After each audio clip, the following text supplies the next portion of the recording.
Do you believe that America should be a colorblind society? For instance, should people be treated differently based on their race? It's just a yes or no question.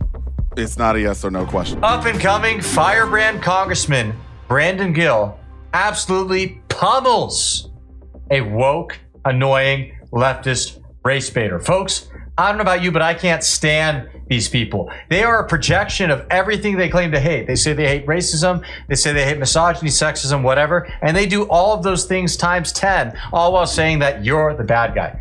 It is absurd, and you're going to see a stinking example of this right now. But first, do me a huge favor here and like our video and also share it around so that way we can keep bringing you all of this great hard-hitting content. And as always, Patriots, I'm your host, Darian, and this is Resist the Mainstream. Do you believe that America should be a colorblind society? For instance, should people be treated differently based on their race? It's just a yes or no question. It's not a yes or no question. It's a yes or no question. It is a, as I said in the beginning of my testimony, America yes or has no not done fine. right by indigenous peoples, by black people, by Asian American and Pacific Islander Should people be treated differently based on their race? Yes or no? People should receive the services and the support and the remedies that are Your answer owed to is them. that they should be treated differently based on their race. They should receive the remedies that are owed to them because of the systemic racism and injustice. Do you believe that race should be considered in employer hiring practices? I do not believe that white people are the only qualified people for jobs. I didn't say that. Nobody said that. I asked you if race should be considered in employer hiring practices. And you're not going to intimidate me by slandering me as a racist. You're also, I did not call you a racist. No, You're not going to intimidate me by insisting that I called you a racist. Straightforward question. It's a yes or no question. Should race be considered in employer hiring practices? Yes or no? Obviously, the answer is yes, but he's too afraid to say it. And there's this extreme hesitation leftists have with answering the most basic of questions sometimes. It kind of reminds me of that whole "What is a woman" movie and how that ensued. You notice how it's kind of a similar playbook every time. First, they act confused about why you're asking such an obvious question. Then they'll go, they'll dance around it. Then they'll get angry at you for even daring to ask it. It's really, I don't know. It's disturbing. There's really no other way to put it. I believe that diversity ought to be considered as companies and other organizations attempt to reflect their customers, our country. I'll take that as a yes. Which race do you think should be preferred?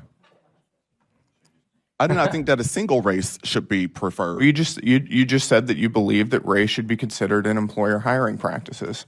I don't know. There's going to be a transcript of this hearing. I didn't say that in that way. Okay, why don't you explain what you believe?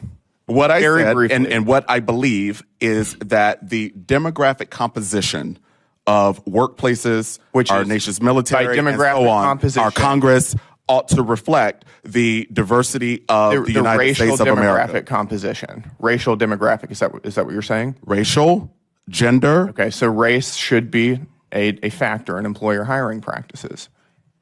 Yeah, that's what you're saying, is it not? Organizations ought to attempt to match the diversity of their... You're hopping around the question. No, I am answering quite straightforwardly, as a matter of fact. Who gets to determine which races are preferred?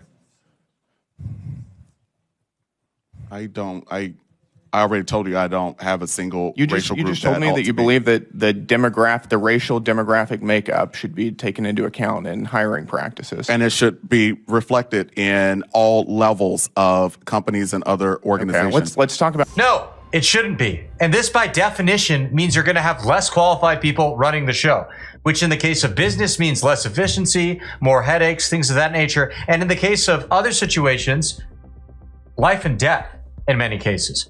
United Airlines, for example, put out an initiative where they promised that 50% of new hires will be either women or people of color. Okay, as you probably know, over 90% of pilots are white men. Well, what does this mean? Well, think about what they just said. Women and people of color. That just means anybody who's not a white man, by definition. It's really quite disgusting. They talk about racism and sexism and all this kind of stuff. They practice it in the most extreme way, more than anybody else does in our modern society. I don't know about you guys, but every time I get into the plane and the pilot isn't, a white man, I actually get a little bit nervous. I say a quick Hail Mary because I don't even know what's going to happen. And hopefully one day we'll get to a society where we don't have to do that, where in the rare case that we do see a pilot who's not a white man, we think, oh, that person just happened to be qualified. Unfortunately, we don't have that luxury today. About college admissions, if two different children are applying for college, let's say one is white and one is black, and there's one slot available, should they be evaluated based on the same objective criteria? Test scores, for instance. Are you familiar with holistic admissions? Should they be held to the same standards regarding test scores? I am a proponent of holistic admissions. It's just a yes or no question. Yeah, no, I can't answer that question for you as a proponent of holistic admissions. Got it. I'll take that as a no. Thank you, Mr. Chair. The holistic emissions this gentleman here is talking about, if you want to call them that, are just another excuse to practice racism in our society. In the case of him, anti-white racism, I am sure. Holistic emissions essentially means, let's say, hey, let's put aside the whole meritocracy thing, the whole qualification thing, and look at the whole candidate. And they have some clever left-wing ways of defining this. Here's a definition, for instance, from the American Association of Colleges of Nursing. Spoiler alert, they're a leftist organization, and this is on their diversity, equity, and inclusion page. And it says right here, a holistic review is a university admission strategy that assesses an applicant's unique experience alongside traditional measures of academic achievement, such as grades and test scores. Isn't that cute? In other words, don't take people based on their real qualifications. Let's look at, their experience, like their skin color. Ho, shocker. Now, these insane initiatives are not just limited to sex and race. All right, we've gotten to a point where the Democrats now even want to give the incompetent some bonus help.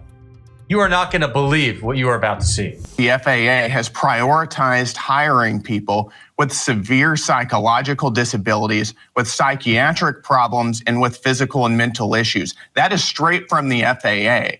Now, the question is, do you want people with severe psychological problems being involved in any respect at all with planes landing at DCA or any other airport, or do you want the people at the FAA to be the most highly qualified people imaginable? That's what I want. That doesn't seem to be what the other side of the aisle wants. I think that the American people have been very clear. They are sick of DEI. They're sick of prioritizing woke race-based hiring or hiring people for anything other than merit. And that's exactly what President Trump is addressing here. He was sent to Washington to go after policies just like this, and that's exactly what he's doing. It's madness. I mean, how is this even a debate? And by the way, there's another way you can translate what the FAA is saying for who they want to hire. Just hire more leftist Democrats. It really is that simple. Folks, we are living in a crazy world today, but thank God there are some sane people left, including you, my amazing viewer who tuned into our video. Thank you so much, guys. Comment below. Let us know what you liked, what kind of things you want to see in the future, and make sure you hit that subscribe button down below, and that way we will see you again soon. God bless.